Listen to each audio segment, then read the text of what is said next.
Many veterinarians find spaying large, overweight dogs difficult and stressful.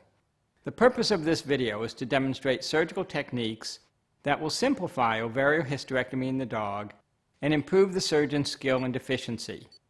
Ultimately, this will result in better outcomes for patients by decreasing surgical time, decreasing surgical complications, and improving recovery. Using the techniques in this video will save time, money, and stress, and allow you to care for more animals in your clinic. In order to improve surgical outcomes and decrease the risk of complications, the surgeon should always strive to adhere to Halsted's principles.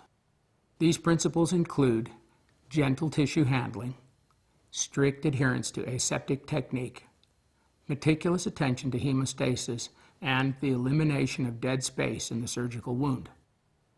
It is important to recognize that part of good surgical technique is eliminating inefficiency.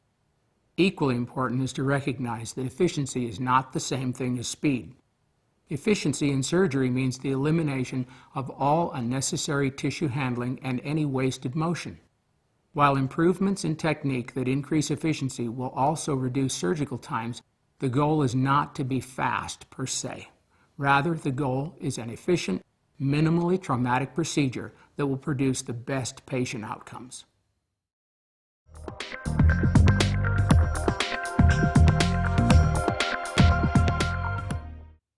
After sterilely draping the surgical site, the umbilicus and pubis are identified. A 3 to 4 centimeter midline incision is made through the skin and subcutaneous tissue, approximately 1 to 2 centimeters caudal to the umbilicus. Scissors are used to remove any overlying tissue and fat to expose the linea alba. The linea alba is grasped with thumb forceps, tented outward, and a stab incision is made, taking care to avoid abdominal contents. The incision is extended using a scalpel blade, and the surgeon verifies the peritoneum is sufficiently opened and free of adhesions. The surgeon introduces her finger into the abdominal cavity to retrieve the right uterine horn and elevate it from the abdomen. Alternatively, a spay hook may be used to retrieve the uterus, as illustrated in FAQ number 3. The horn is traced to the ovary, and the suspensory ligament is gently strummed to stretch or break it until sufficient exposure of the ovary is achieved. If the surgeon prefers, exposure may instead be achieved by isolating the suspensory ligament and cutting it, as illustrated in FAQ number 4. Next, an aperture is created in the broad ligament. A 3-clamp method is used for ligation of the ovarian pedicle. The first clamp is placed proximal to the ovary and closed with only 1 click to avoid crushing and tearing the tissue. Care is taken to identify the ovary and ensure the clamp is placed well proximal to it. A second clamp is placed at least 1/2 centimeter from the first clamp, proximal to the ovary, and closed with 2 clicks. Care is again taken to identify the ovary and ensure the clamp is placed well proximal to it. Finally, a third clamp is placed between the ovary and the uterine body and closed with 3 clicks.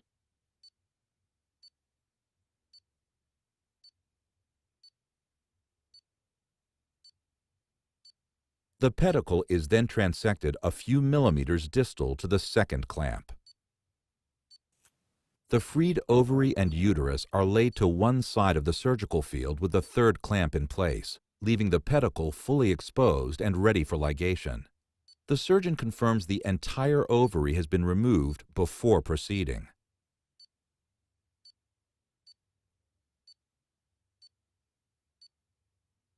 An encircling ligature using a Miller's knot is placed around the pedicle.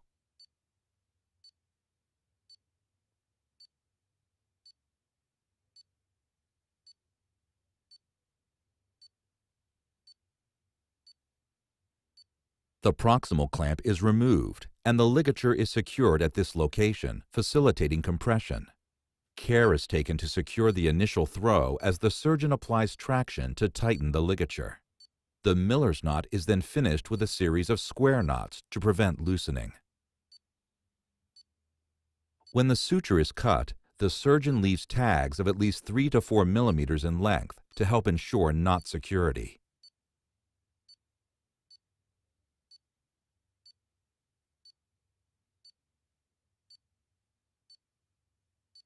Prior to releasing the pedicle, it is inspected for hemorrhage.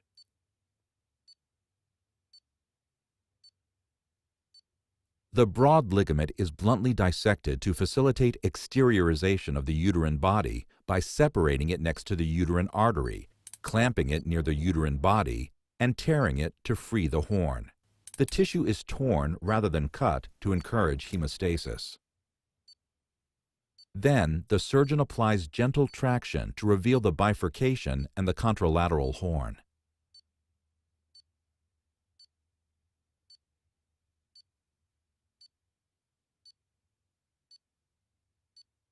The surgeon again strums or cuts the suspensory ligament in order to achieve adequate exposure of the ovary. The ligation process is repeated on the contralateral pedicle using the 3-clamp technique. The first clamp is placed proximal to the ovary and closed with only 1 click to avoid crushing and tearing the tissue. A second clamp is placed at least 1/2 centimeter from the first clamp, proximal to the ovary, and closed with 2 clicks.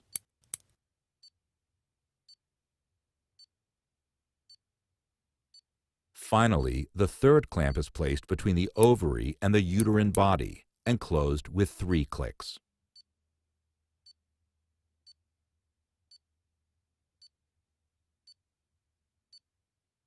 The pedicle is then transected a few millimeters distal to the second clamp. Note that the surgeon gently palpates and holds the ovary while transecting the pedicle to ensure that it is neither clamped nor cut. Afterwards, the surgeon carefully inspects the ovary to verify it has been removed in its entirety. During transection of the pedicle, care is taken to preserve a tag of tissue distal to the clamp, which will prevent the ligature from being placed too close to the end of the pedicle, facilitating security. As before, a Miller's knot is used for ligation. The proximal clamp is removed, and care is taken to secure the initial throw at this location as the surgeon applies traction to tighten the ligature. The Miller's knot is then finished with a series of square knots to prevent loosening. When the suture is cut, the surgeon leaves tags of at least 3 to 4 millimeters in length to help ensure knot security. Prior to releasing the pedicle, it is inspected for hemorrhage.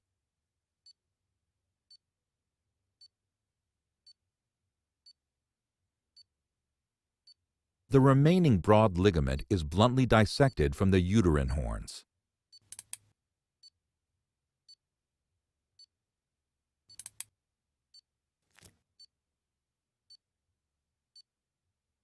Then the uterine body is fully exteriorized by reflecting it caudally.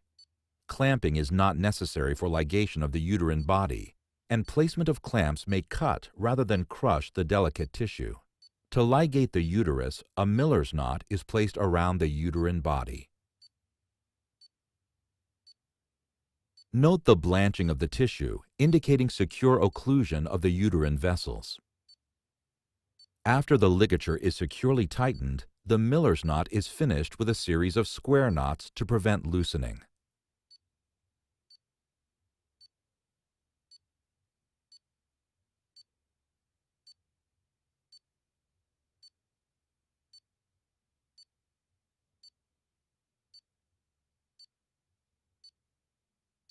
Then, 2 clamps are placed across the uterine body distal to the ligature, and the uterus is transected between the clamps.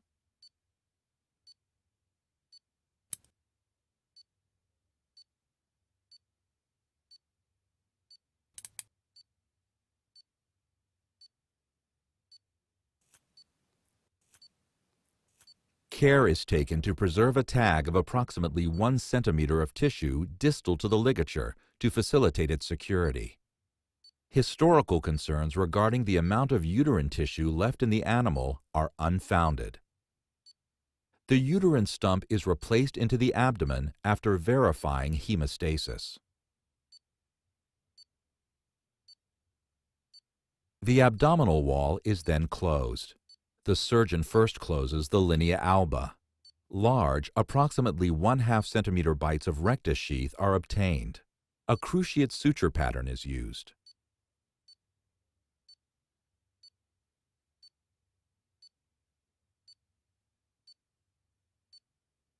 Care is taken to avoid crushing of the tissue by gently opposing the tissue without excessive tightening of the suture. With this suture, a surgeon's knot with a total of 5 throws are used to ensure security.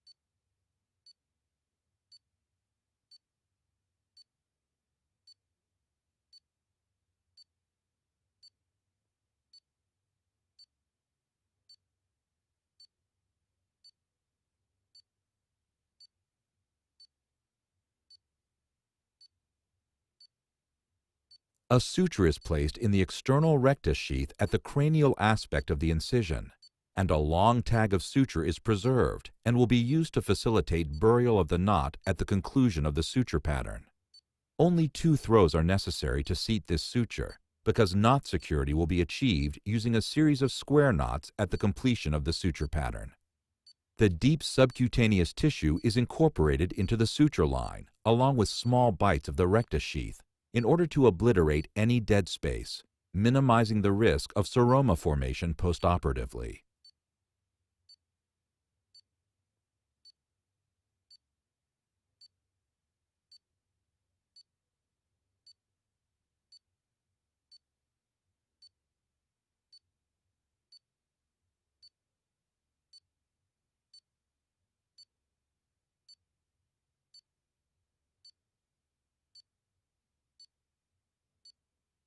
The pattern is continued, incorporating intradermal bites to close the skin. Care is taken not to use thumb forceps on the skin to avoid tissue trauma. Instead, the surgeon uses her fingers to tense the skin to aid in suture placement.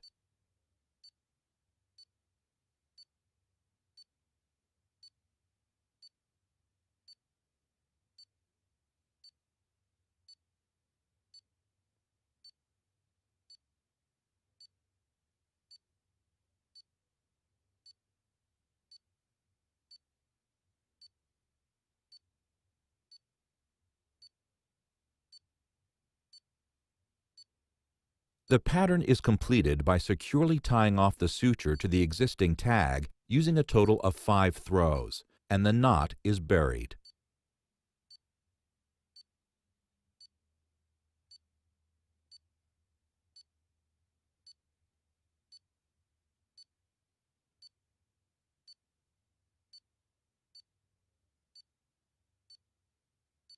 A smurfing technique aids in complete burial of the knot.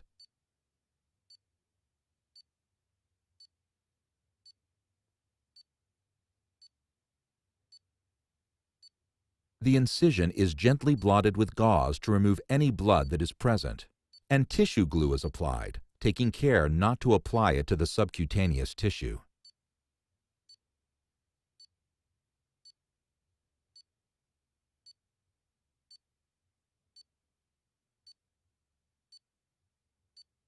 Finally, a scoring tattoo is created.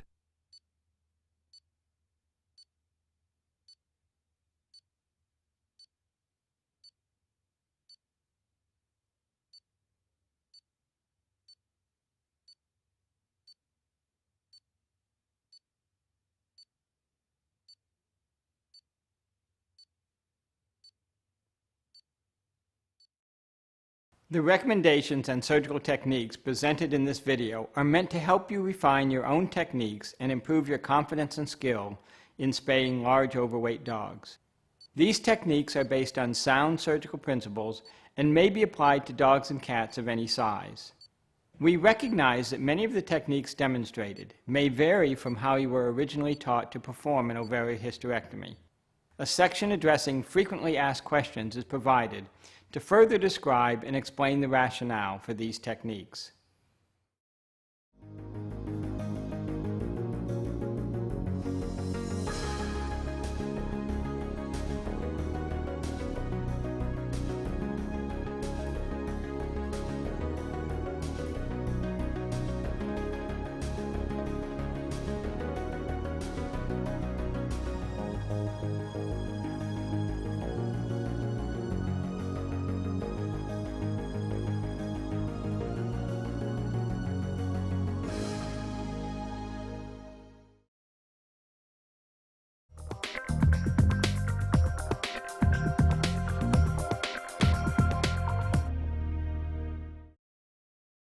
It is helpful to position patients with their front legs folded down along their sides rather than pulled back over their head.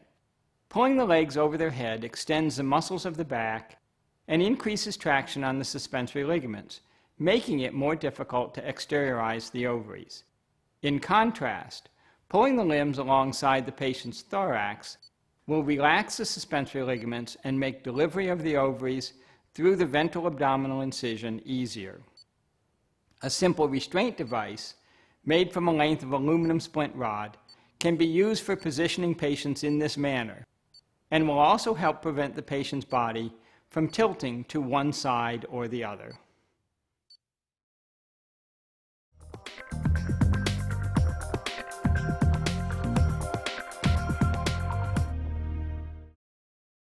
One of the keys to efficient surgery is making a small incision. While long incisions maximize exposure, they create more operative trauma, increase the risk of adhesions, and are more time-consuming to close than smaller ones. With a good understanding of anatomy and proper surgical technique, the use of a small incision allows the surgeon to perform a minimally invasive ovariohysterectomy. Minimally invasive surgery is associated with many benefits for the patient, including less operative trauma, less pain, quicker recovery times, and a lower incidence of post-surgical complications.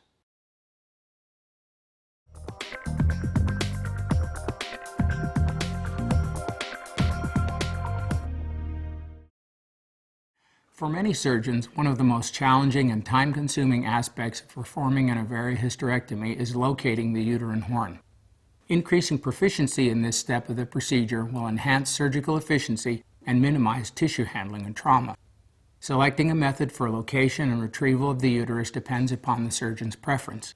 Some surgeons prefer to ensnare and elevate the uterine horn with their finger, while others elect to use a spay hook. Either method is acceptable. Many surgeons alternate between these two methods depending on the size of the incision. If the incision is larger, as with larger dogs, the finger might be used. If the incision is smaller, as with smaller dogs, puppies, and cats, the spay hook might be used. When the surgeon uses digital manipulation to locate and retrieve the uterus, the index finger is swept across the midline between the bladder and colon so that the uterus can be palpated and elevated through the abdominal incision.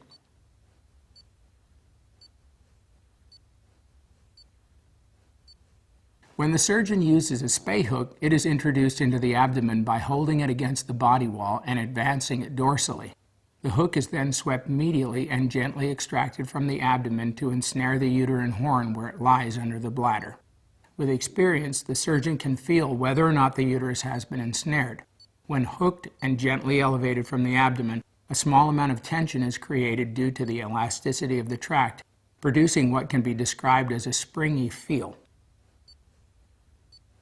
If the uterine horn cannot be located, extending the incision caudally and retroflexing the bladder through it will allow the surgeon to readily locate the uterine body where it lies ventral to the colon beneath the bladder.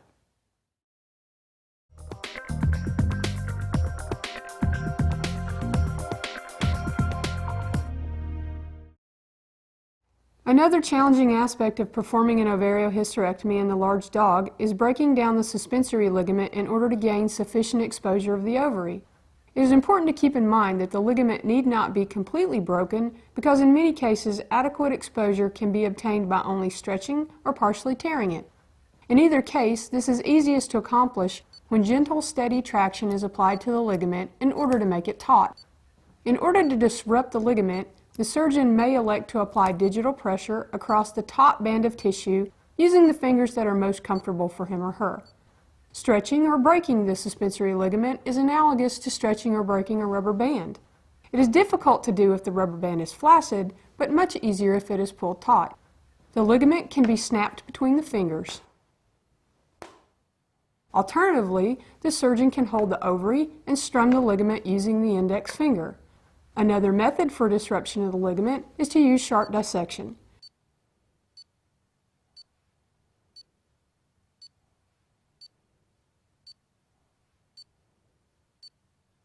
Creating tension in the ligament is the key to its effective disruption. which allows the surgeon to exteriorize the ovary for ligation.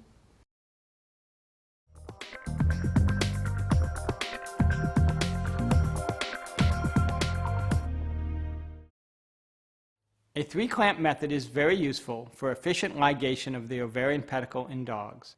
The first 2 clamps are placed proximal to the ovary at least 1/2 centimeter apart. The third clamp is placed between the ovary and the uterine body. For large dogs, Carmalt forceps should be used. The key to this technique is to close the first, most proximal clamp with only 1 click. This serves to occlude the blood vessels but will avoid crushing the tissue, which could predispose the pedicle to tearing and hemorrhage. The second hemostat is closed with 2 clicks.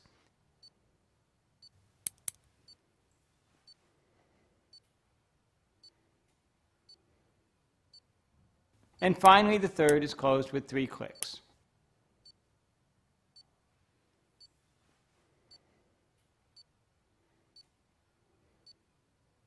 Prior to ligation, the pedicle is transected a few millimeters distal to the second clamp, and the freed ovary and uterus are laid to one side of the surgical field with the third clamp in place.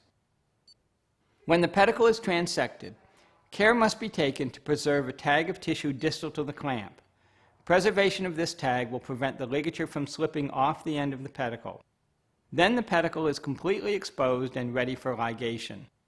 An encircling ligature using a Miller's knot is placed around the pedicle. The proximal clamp is removed and the ligature is secured at this location, facilitating compression. Care is taken to secure the initial throw as the surgeon applies gentle traction to tighten the ligature. The Miller's knot is then finished with a series of square knots to prevent loosening. The surgeon leaves tags of at least 3 to 4 millimeters in length when the suture is cut.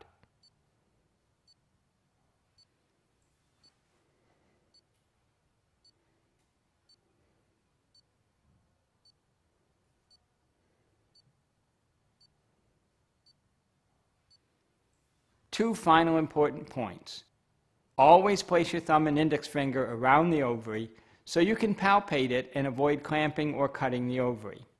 Always inspect the ovary after transection of the pedicle to ensure that you have removed it in its entirety. And finally, we strongly recommend transection of the ovarian pedicle prior to ligation. When you consider the amount of tissue manipulation that is necessary when ligating prior to transection, the risk of tearing the pedicle at the most proximal clamp is greater than the risk of the pedicle slipping out of the clamps. This justifies both the 1-2-3 click technique and transection prior to ligation.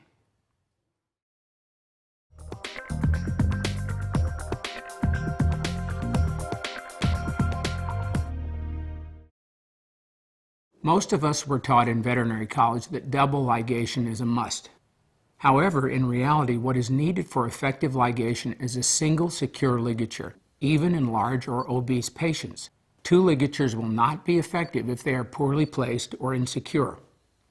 In addition to proper placement and knot security, the size of the suture material is crucial to successful ligation.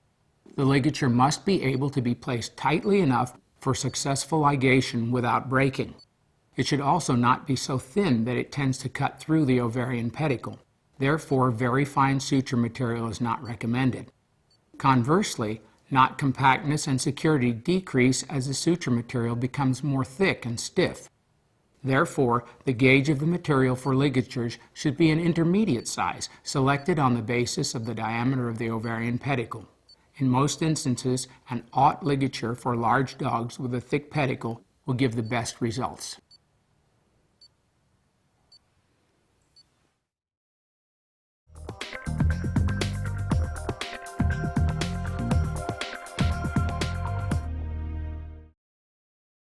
On occasion, large vessels that require ligation may be encountered in the broad ligament. An efficient and secure method of ligating such vessels is to isolate them and perform a self-ligature. Here, this technique is demonstrated using a model, where a rubber band represents the vessel as it lies in the broad ligament. After the vessel is isolated, the tip of the hemostat is passed under and around it. Then it is clamped and transected, and the knot is completed by pushing the vessel off the tip of the instrument.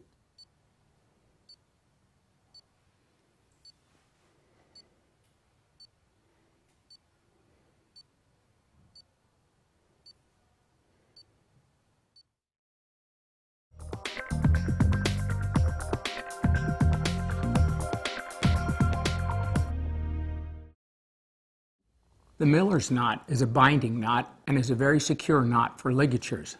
The Miller's knot is easily learned and rapidly and efficiently performed as an instrument tie, enabling the surgeon to quickly apply a secure ligature to thick tissues such as the ovarian pedicles or the uterine body in a large dog. Because it is comprised of 2 complete passes around the tissue, the Miller's knot distributes pressure over a greater surface area than a single encircling ligature. This feature reduces the tendency to cut through friable tissue, making the Miller's knot particularly useful for the ligation of large or edematous uteri. In order to learn the Miller's knot as used in this video for ligation of the ovarian pedicles and uterine body, we recommend practicing it prior to performing actual surgery on live patients. The following step-by-step demonstration will enable you to practice and master this technique. A tube is used as a model for a uterine body and is secured to the towel using clamps. The Miller's knot is created by passing a length of suture material around the tissue twice, creating a loop. The needle holders are then passed through the loop, and the surgeon proceeds by creating a standard square knot throw. Elevating the loops as they are tightened will facilitate this, ensuring that the tissue is thoroughly compressed. The knot is secured, ensuring that both loops are tightened evenly. The Miller's knot is then finished with a series of square knots to prevent loosening. Now let's take a look at the procedure one more time.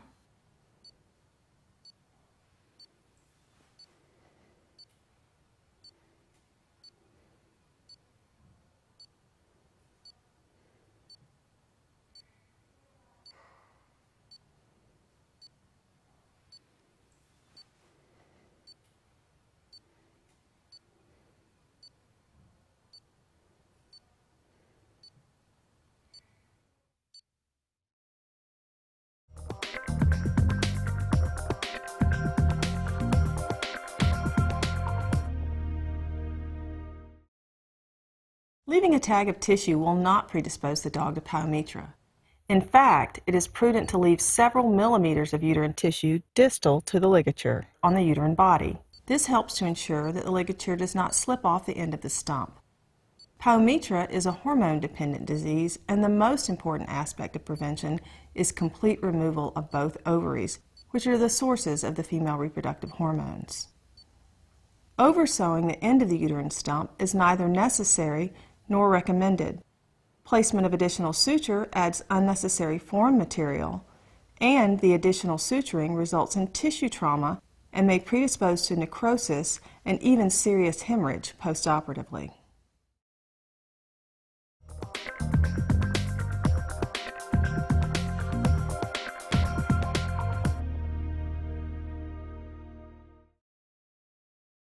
One of the most devastating complications of ovariohysterectomy is dehiscence of the abdominal wall. Fortunately, dehiscence can be prevented by proper closure technique.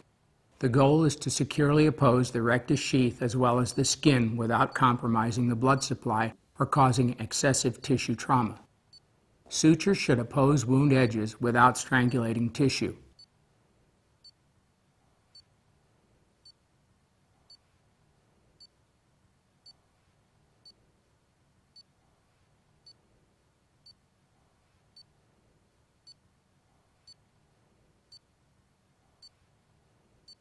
The mistakes that are most likely to result in dehiscence are insecure knots, suturing the body wall on one side of the incision to subcutaneous tissue on the opposite side, and taking bites in the body wall that are too small. Extra care must be taken when closing the rectus sheath because it is the holding layer. The keys to successful closure of the rectus sheath include avoidance of crushing necrosis of the body wall and rectus sheath, attention to proper knot tying technique with good snug square knots, gentle tissue handling, and adequate bites of the rectus sheath, approximately 1 centimeter from the cut edge for large dogs.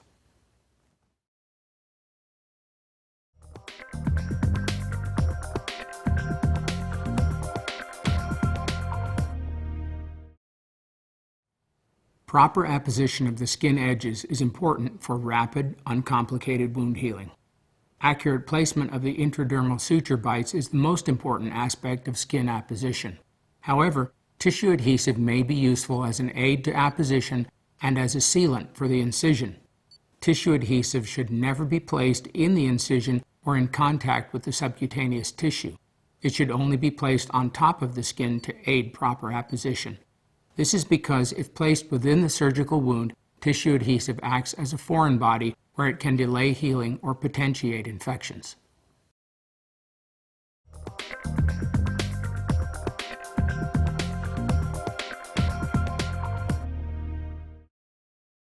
The techniques demonstrated here can be used even in those dogs that are very deep-chested. In this case, patient positioning can greatly facilitate exposure and exteriorization of the ovaries.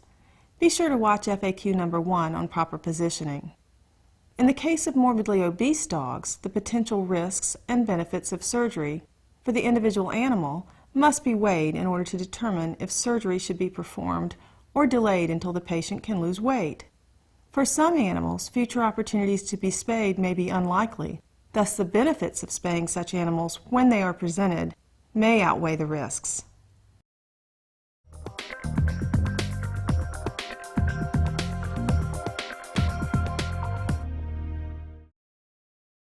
If an ovarian pedicle tear is retracting back into the abdominal cavity prior to ligation, you must immediately extend the incision and retrieve and ligate the pedicle. Using the biological retractors improves your ability to find the bleeding pedicle. If the right ovarian pedicle is bleeding, find the descending duodenum, reflect it to the left, exposing the caudal pole of the right kidney and the right ovarian pedicle. If the left ovarian pedicle is bleeding, find the descending colon, reflect it to the right, exposing the caudal pole of the left kidney and the left ovarian pedicle. The safest way to exteriorize the bleeding ovarian pedicle is to reach in with 2 fingers, grasp the pedicle, and exteriorize it. Remember, the ureter is just deep to the ovarian pedicle, so reaching in and clamping the bleeding ovarian pedicle with a hemostat can cause injury to the ureter or result in ligation of the ureter.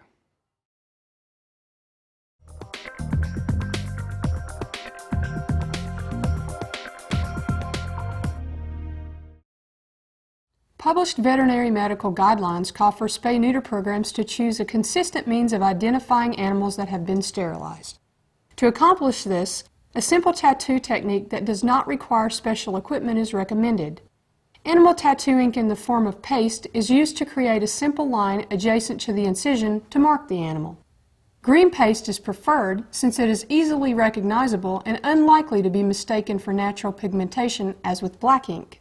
Examination for a ventral midline scar or spay scar is a standard practice to determine sterilization status of females. Thus, the presence of a green line in this area would be easily discovered and could verify that surgical sterilization had been performed. After surgery, the tattoo should be shown to the owner and described in the written discharge instructions to prevent unnecessary concern if the owner notices the green ink. To create the tattoo, the surgeon uses a scalpel blade to gently score the skin adjacent to the surgical incision and applies a tiny amount of paste into this incision.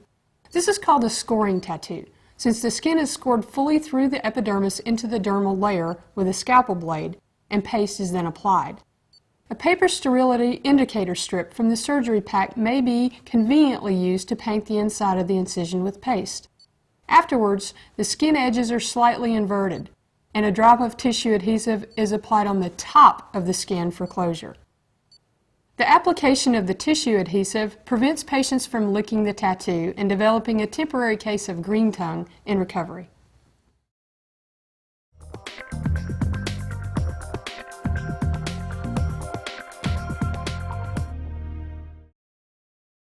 As with any surgical procedure, patients recovering from anesthesia and surgery should be continuously observed for signs of hemorrhage, respiratory compromise, pain, stress, or other complications. Anesthetic protocols should include preemptive analgesia. A combination of different types of analgesic agents in a single protocol is a very effective way of ensuring patient comfort. Keeping in mind that surgical technique influences the severity of postoperative pain, the minimally invasive techniques that we have presented here are often associated with less postoperative pain and shorter recovery times. When surgical trauma is minimized through the use of proper technique and appropriate analgesics are administered, patients should not routinely need Elizabethan collars or sedatives at home. Confinement and rest in the days following surgery, combined with appropriate pain control as needed, should be all that is required for patient safety and comfort.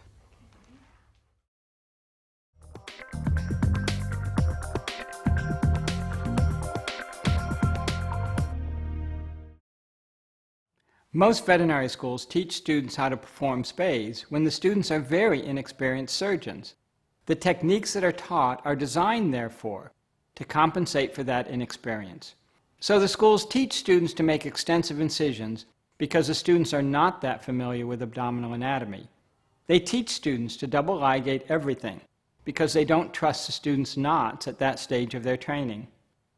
They teach students to ligate the ovarian pedicles prior to transection because they are concerned about the consequences if the students so manipulate the instruments and tissue that they pull the hemostats off of the pedicle.